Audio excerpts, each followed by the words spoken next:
Marcus Chen's private jet touched down 3 days ahead of schedule. The Singapore deal had collapsed faster than expected, but that meant coming home early to his Manhattan penthouse. He slid his key into the lock at 2 p.m. on a Tuesday, expecting silence. Instead, muffled voices drifted from the living room. Before he could call out, a hand clamped over his mouth. "Mr. Chen, stay quiet." It was Elena, his housekeeper of 5 years. Her eyes were wide with fear. She yanked him into the coat closet, her hands trembling. "Your wife. She doesn't know you're here. You can't let her see you." Marcus's heart hammered against his ribs.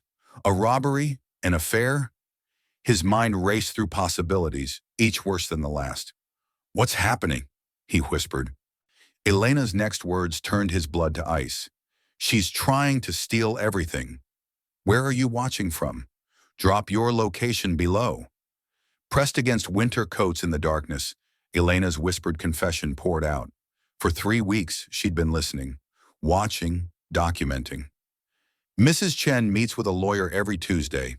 They're planning to have you declared mentally incompetent.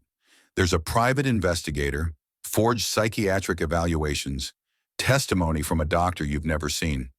Marcus's hands went cold.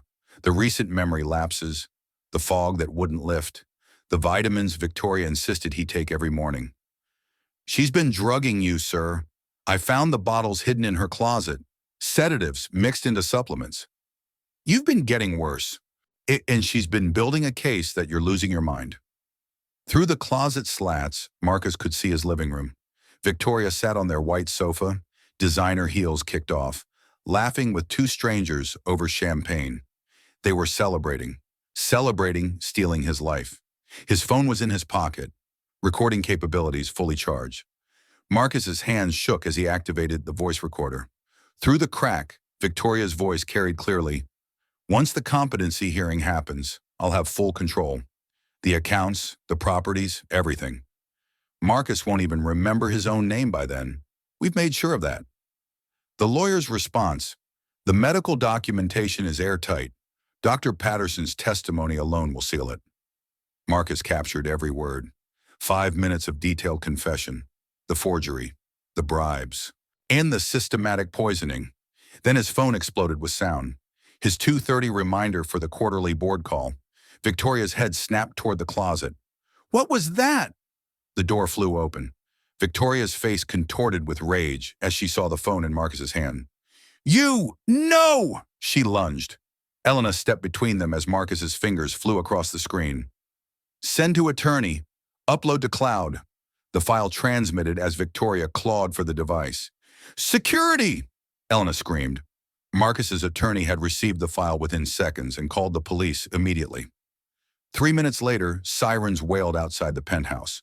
Officers flooded the apartment as Victoria shrieked about trespassing and conspiracy.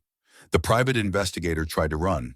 The lawyer demanded immunity, but the recording played on a detective's phone, crystal clear.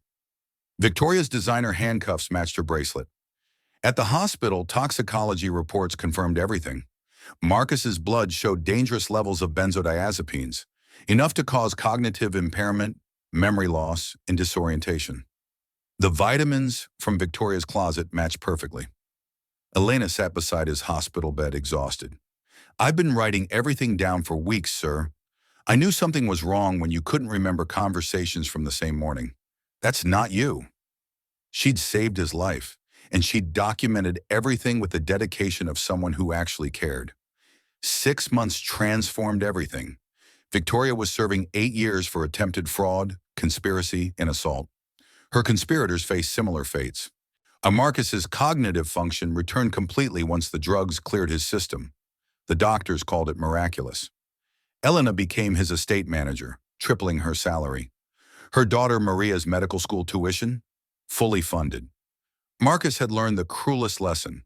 Wealth attracts predators, but character reveals protectors.